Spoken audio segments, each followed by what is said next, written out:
महाकालाचेच अवतार म्हणून यांना काल भैरव म्हटलं जातं। आणि खूप मोठे हे तपस्वी आहेत, पण ब्रह्महत्येचं पातक लागलं ब्रह्मदेवाचं एक मस्तक त्यांनी उपटलेलं आहे।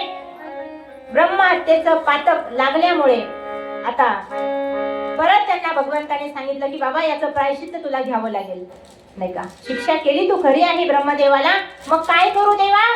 सांगितलं सर्व पृथ्वीवरती जा आणि जिथे जिथे भगवान शंकराचं मंदिर आहे, जिथे तीर्थ आहे, त्याचं स्नान करायचं आणि भगवान भोलेनाथांच्या चरणाचं दर्शन करायचं। आणि एक नगरी मी निर्माण केलेली आहे, तिचं नाव आहे काशीपुरी। त्या काशीपुरीमध्ये यायचं। सगळं झाल्यानंतर काशीपुरीमध्ये आल्यानंतर सगळं दर्शन वगैरे त्यांनी केलं, काशी नगरीमध्ये आले। ते मस्त हातातच होतं, कुणाचं? ब्रह्मदेवाचं। मग त्यानंतर भगवंतांनी त्यांच्याकडून खूप उपासना करून घेतल्या भोलेनाथ महाराजांनी, कारण हे काशीमध्येच वास्तव्य करतात। खूप मोठ्या उपासना केल्यानंतर ते ब्रह्महत्येच्या पातकातून मुक्त झालेले आहेत। आणि नंतर यांना काशीचा कोतवाल ही पदवी महादेवाने दिलेली आहे। आणि आणखी एक वर दिला, जो कोणी काशीची यात्रा करण्यासाठी येईल आणि माझं दर्शन घेईल, पण माझं दर्शन घेतल्यानंतर तुझं दर्शन जर घेतलं तरच काशीची यात्रा पूर्ण होईल, असा वर दिला। कुणी? भगवान भोलेनाथांनी त्या काल भैरवनाथाला। मग आता इथे यांचं झालं, शापमुक्त झालेले आहेत। भगवान भोलेनाथ महाराज विष्णू भगवंताकडे आले। विष्णू भगवंत आपल्या घाम पुसत होते, खूप दमले होते। आणि सांगितलं, विष्णुदेवा तुम्ही खोटं बोलला नाहीत, खरं बोललात, नाही का। तुम्हाला जरीही मूळ सापडलं नाही तरी सुद्धा तुम्ही प्रामाणिक राहिलात। मी तुमच्यावर प्रसन्न आहे, आजपासून मी तुमच्या हृदयात वास्तव्य करीन आणि तुम्ही माझ्या हृदयामध्ये वास्तव्य करा। तुम्ही आणि मी, नाही का, दोन नाही तर एकच आहे। म्हणून आमचे महाराज म्हणतात, हरिहरा भेद नाशी नका। हरिहरा भेद, हरिहर भेद, हरिहर भेद, हरिहर भेद, नाही नका करूवार, नाही नका करूवार, काही नका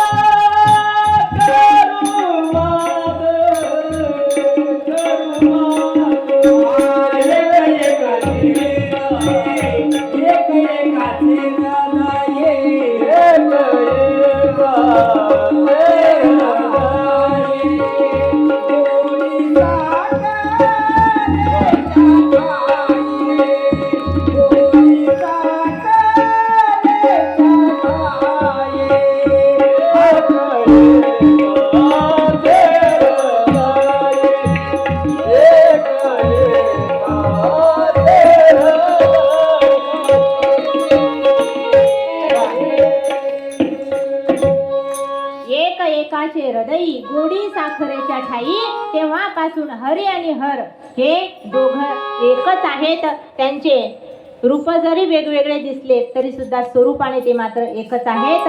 म्हणून म्हटलं जातं, भजन करी महादेव, भजन करी महादेव, भजन करी महादेव, महादेव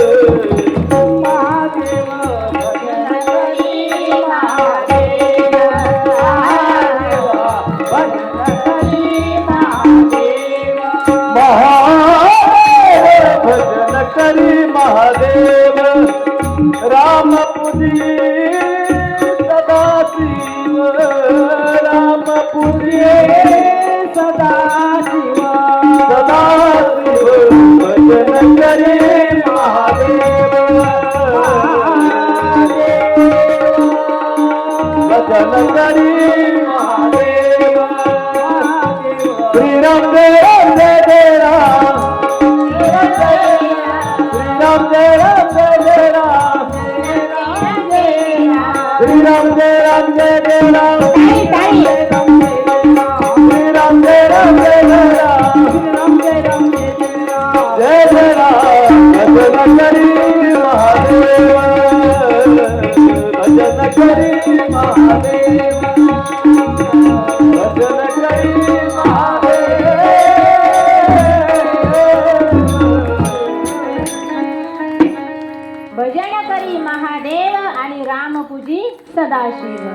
तेव्हापासून हे चालत आलेलं आहे. म्हणून भगवान विष्णू आणि भगवान भोलेनाथ महाराज यांच्यामध्ये फरक करायचा नाही, असं याचं वर्णन आहे.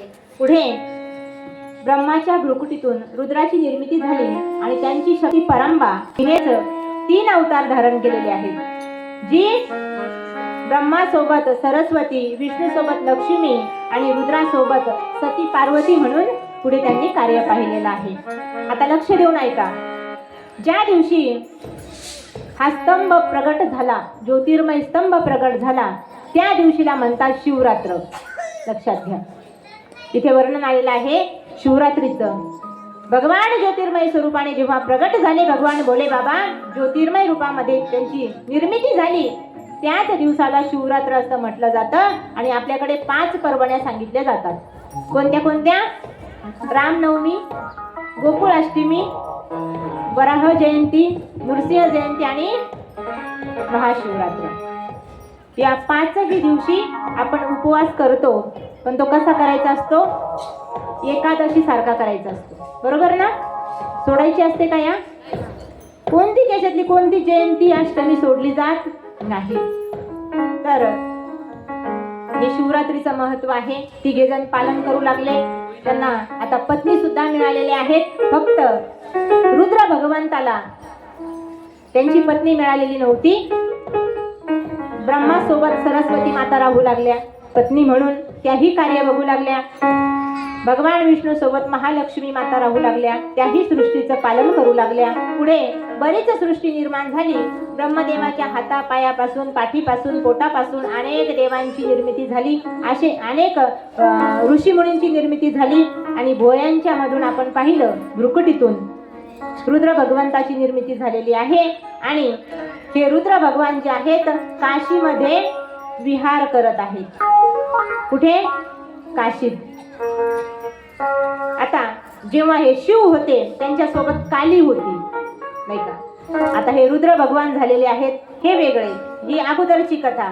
कारण भगवंताने अनेक अवतार धारण केलेले आहेत स्वतः महादेवाने. मग आता सूतजी महाराज विचारू लागले का सांगू लागले? 88,000 ऋषी मुनींना सांगतायत ना सूतजी महाराज. तर ते मुनी विचारतायत की महाराज, काशीची निर्मिती केली आम्ही कालही पाहिलं. ही काशी नगरी एवढी महान आहे, एवढी महान आहे, इतकी पुण्यकारक ही काशी आहे. इथे एखाद्या व्यक्तीला जर मृत्यू आला तर भगवान भोलेनाथ महाराज त्यांच्या कानामध्ये तारक मंत्र सांगतात आणि त्यामुळे तो व्यक्ती अमर होतो, असं सांगितलेलं आहे. पण त्या काशीमध्ये मरण्यासाठी तिथे राहावं लागतं, बरोबर ना? माऊलींनी ओवीच लिहिली, मोक्ष देवनी उदार काशी होय कीर, परी वेचने लागे शरीर तये गावी. तिथे राहावं लागतं, नाही का? तेव्हा तिथे मरता येईल. पण आता आपण इतके हुशार, काही लोक एखादे 80-90 वर्षाचे आजोबा असतील आणि हे खरोखर घडलेलं आहे, तर ते म्हणतात बाबा आयुष्यभर माझ्याकडून काही जास्त पुण्य वगैरे घडलं नाही, धर्म करता आला नाही, भगवंताची भक्ती झाली नाही, म्हणून मला आता काशीला घेऊन चला. कशाला? मला जर तिथं मृत्यू आला तर काय होईल? मी अमर होईल. पण एवढं शक्य आहे का? ते सोपं आहे का? अजिबात नाही. त्याच्यासाठी सुद्धा संचिताची जोडी लागते, नाही का? अनेक आजारी लोकांना, बरेच लोक मागे म्हणजे एक 10-15 वर्षापूर्वी असं वारच आलं होतं. ते एखाद्या गोष्टीचं वारच येतं आपल्याकडे, नाही का? जे आजारी पडले, नाही का, जे म्हातारी माणसं आहे, जे आजारी पडले त्यांना तिकडे न्यायचे. कुठे? काशीला. पण गडबड अशी व्हायची, ते चांगले होऊन घरी यायचे आणि घरी आल्यावर 8-15 दिवसाने जायचे. का? तिथे मरण लिहिलेलंच नाही. त्याच्यासाठी खूप मोठ्या पुण्यांची गरज असते, पुण्याची गरज असते, तेव्हा ते घडत असतं. मग आता नारद महाराजांना ही कथा ब्रह्मदेव सुद्धा सांगत आहेत आणि पृथ्वीवरती प्रयाग क्षेत्रामध्ये ही कथा सुरू आहे. तर विचारू लागले मग नारद महाराज, म्हटले हे तर काशीमध्ये राहत आहेत शिव, मग हे कैलासाला कसे काय गेले? कैलास पर्वतावर कसे गेले ती कथा मला सांगा आणि ती सुंदरशी कथा आपण पाहणार आहोत. पहा, ब्रह्मदेवाने जगाची निर्मिती केली, अनेक प्रकारचे ऋषीमुनी तयार झाले आणि तिथे एक यज्ञदत्त नावाचा ब्राह्मण सुद्धा निर्माण झाला. सृष्टीची निर्मिती झालेली आहे, सृष्टीचक्र सुरू झालेलं आहे आणि यज्ञदत्त नावाचा ब्राह्मण त्याने लग्न केलेलं आहे, त्याचा विवाह झाला, त्याला एक मुलगा झाला आणि त्या मुलाचं नाव आहे गुणनिधी. काय? गुणनिधी. आता एकच मुलगा झाला नेमका, त्याच्यानंतर मुलगी नाही, काहीच नाही, एकुलता एक मुलगा म्हणून आई वडिलांनी त्याचं लालन पालन मोठ्या हौशेने केलं. त्याला जे काय हवं ते आई वडिलांनी आणून दिलं आणि त्या मुलाला कशाचीच कमतरता नसल्यामुळे छोटा होता तोपर्यंत ठीक आहे, पण तो मुलगा जेव्हा मोठा झाला तेव्हा मात्र तो बिघडून गेला, नाही का, सैराट झालं, नाही का. एकुलता एक, सगळ्या गोष्टी भेटल्या त्याला, काहीच कशाचीच कमतरता नाही. जी गोष्ट तोंडातून काढली आई वडील समोर हजर करायचे, त्यामुळे त्याला आई वडिलाची सुद्धा नंतर किंमत राहिली नाही आणि मग कसाही वागायला लागला. लोकांकडून कळू लागलं त्या यज्ञदत्त नावाच्या ब्राह्मणाला, माझा मुलगा वाईट वागतोय, त्रास देतोय लोकांना, करू नये ते करतोय, खाऊ नये ते खातोय, जिथे जाऊ नये तिथे जातोय. आईला विचारू लागले त्याच्या, म्हणजे त्यांच्या पत्नीला, का ग म्हणे आपला गुणनिधी असा असा वागतोय, लोक म्हणतात. तिने सांगितलं, लोकांचं काय, लोक म्हणतच राहतात, नाही का, लोकांचं काय, लोक बोलतातच, आपलं लेकरू किती छान आहे, नका तुम्ही टेन्शन घेऊ. असं त्याच्या चुकीवरती तिनं पांघरून घातलं, नाही का, आणि तेव्हापासून हे चालत आलंय, नाही का. आपल्याही पप्प्याने गाडी नेली का सिटीमध्ये, वडील म्हणतात, का रे तिकडे जर गाडी ठोकली वगैरे मग काय करायचं, लायसन आहे का तुझ्याकडे? आई लगेच म्हणती, पप्प्या पप्पाची नको गाडी घेऊन जाऊ, थांब तुला दिवाळीला घेऊनच देते. म्हणजे चुकीवर पांघरून घालते आई. आणि आईने एकदा चुकीवर पांघरून घातलं, आपल्याकडे मुली का पळून जातात, आईला सगळं माहीत असतं. तिला निम्या रात्री कुणाचे फोन येतात सगळं माहीत असतं, पण आईला वाटतं जाऊ द्या जाऊ द्या, आणि जातेच मग ती खरंच. असंच घडतं अनेक ठिकाणी, प्रत्येक घरात घडतं असं मी म्हणत नाही, पण असं बऱ्याच ठिकाणी घडत असतं.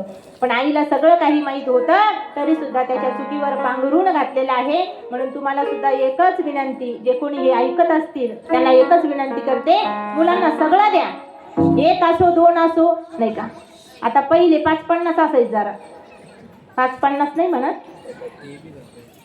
मी हॉस्पिटलमध्ये काम करत होते, 2009ची गोष्ट सांगते, कारण अगोदर ड्युटी करत होते. तर ICUमध्ये माझी ड्युटी होती. तुम्हाला घडलेलंच उदाहरण सांगावं लागेल ना इथं बसल्यानंतर. एक आजी होत्या 90 वर्षाच्या आणि त्यांचा आता शेवटचा काळ, म्हणजे दिवस भरलेले होते त्यांचे, पण ॲडमिट केलेलं होतं. मग आता ICUचा नियम सगळ्यांना माहीत आहे तुम्हाला, काय एका एकाने भेटायचं आणि वेळेमध्ये भेटायचं असतं. मग जेव्हा वेळ झाला कुणाचा, नातेवाईकांना पेशंटला भेटण्याचा, त्यावेळी कमीत कमी तिथे 20 ते 22 जण आले, काही लेडीज आणि काही जेंट्स, बरं का. आम्हाला आईला भेटायचंय, आम्हाला आईला भेटायचंय, सगळेचे सगळे मध्ये येऊ लागले. आमच्याकडे ते 2 हे होते शिपाई, त्यांना सुद्धा ते ऐकण्यात मध्ये यायला लागले. माझी ड्युटी तिथं. म्हटलं, अहो ताई दादा एवढे कशाला येत आहे तुम्ही, त्यांच्या एखाद्या मुलाला किंवा मुलीला पाठवा. ते म्हणले, ओ ताई गप्प बसा, आम्ही सगळे त्यांचेच आहेत. मी तर डोक्यालाच हात लावला, किती म्हणे, आम्ही 20 आहेत. हा पहिला काळ. पण आता तसं नाही. हा गुणनिधी एकटाच होता आणि आईला वाटायचं जाऊ द्या एकुलतं एक आहे, खूप बिघडलं. म्हणून आपण सुद्धा, आपल्याला सुद्धा 1 किंवा 2च आहेत, नाही का, जास्तीत जास्त 3, ते पण सरकारीवाल्यांना. म्हणून काय करायचं, सगळं द्यायचं त्यांना, पण त्यांना आपली कदर राहिली पाहिजे आणि आपण दिलेल्या वस्तूची किंमत सुद्धा त्यांना कळाली पाहिजे. आपण लगेच देऊन टाकतो त्यांना काही, मग त्यांना पैशाचीही किंमत राहत नाही आणि आपली सुद्धा राहत नाही. मी हे सगळं कशासाठी सांगते, तर माता माऊल्यांची संख्या इथे जास्त आहे. मी तुमची लेक म्हणून तुम्हाला सांगण्याचा प्रयत्न करते, कारण इथे बसल्यानंतर अधिकार वाढत असतो, नाही का. आपण करतो, आपली माया असते, प्रेम असतं, सगळं काही असतं, पण आपल्या घराचा विकास करायचा आहे की आपल्या घराचं वाटोळं करायचं, हे सर्वस्वी घरातल्या महिलेवर अवलंबून आहे असं मला वाटतं, नाही का.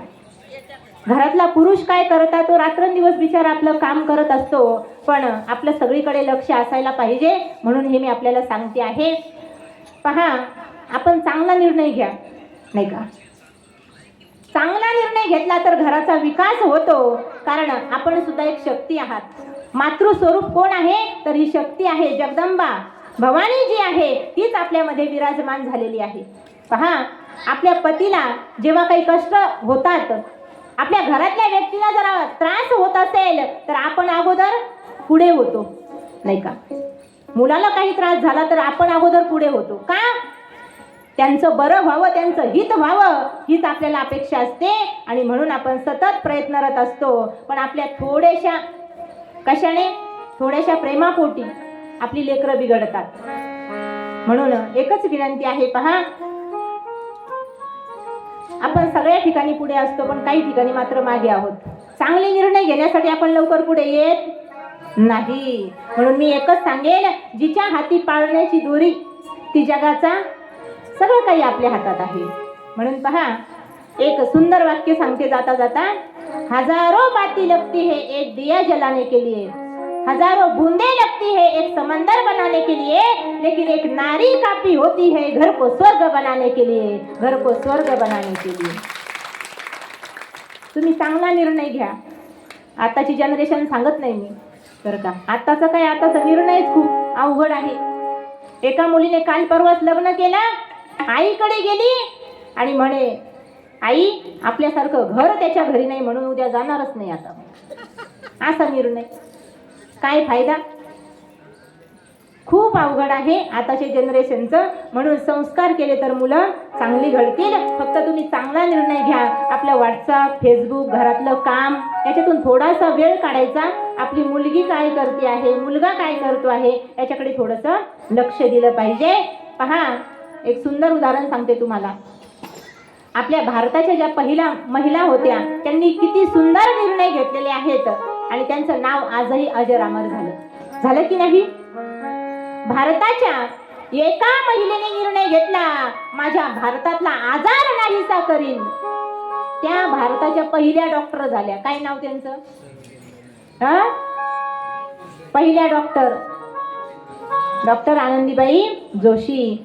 एका भारताच्या महिलेने निर्णय घेतला, गाण्यातून देवाला प्रगट करीन. त्या भारताच्या गान कोकिळा झाल्या. काय नाव, पटपट बोला, कोण. वा.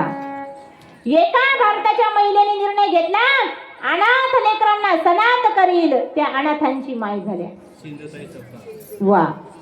आणि एका भारताच्या महिलेने निर्णय घेतला, या महाराष्ट्राला माझ्या गुलामगिरीतून मुक्त करील आणि त्यासाठी स्वराज्य निर्माण करील. काय नाव, त्या राष्ट्रमाता झाल्या.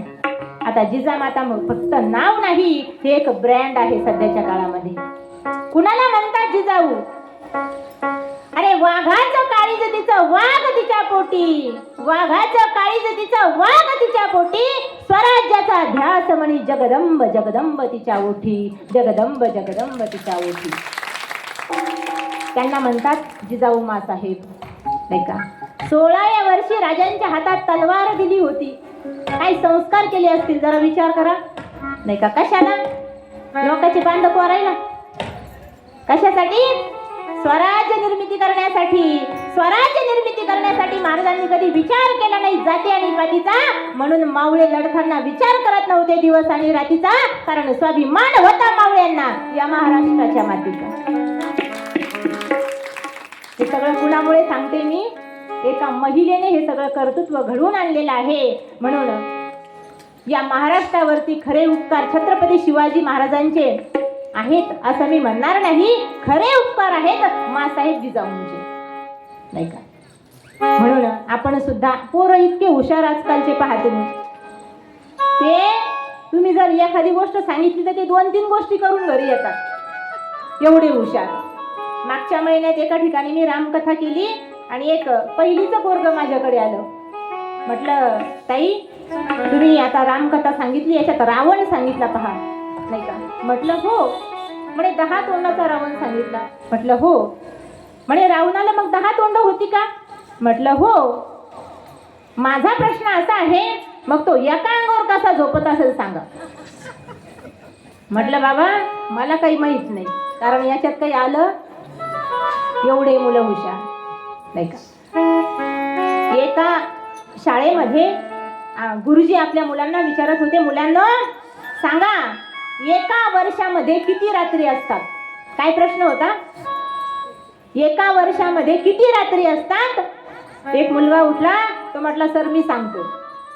म्हणे सांग. म्हणे 10 रात्री असतात एका वर्षात. किती? 10 असतात का? तो म्हटला हो सर. म्हणे मग कशा सांग. त्याने सांगितलं नवरात्रीच्या 9 रात्रींना विषुवरात्र. एवढे मुलं हुशार आहेत, फक्त यांना काय केलं पाहिजे, योग्य वेळी योग्य वयात योग्य मार्गदर्शन केलं पाहिजे. आणि ते कोण करतील तर शेजारचे लोक. बरोबर आहे का? आपणच त्यांच्यावरती मार्गदर्शन त्यांना चांगलं जर दिलं, चांगले जर संस्कार केले तर ते चांगले घडतील महाराज. म्हणून एकच सांगते ऐका, मुलांच्या हातात द्या माऊलींचा हरिपाठ, दाखवा त्यांना मंदिराची वाट, शिकवा त्यांना तुकोबांचा नाट, आणि एक दिवस बघा त्यांच्या परमार्थाचा थाट. प्रपंच होणारच आहे नाही का. मोठा झाला ऑटोमॅटिकली लग्न होतं, लग्न झाले मुलं होणारच आहेत. याला जास्त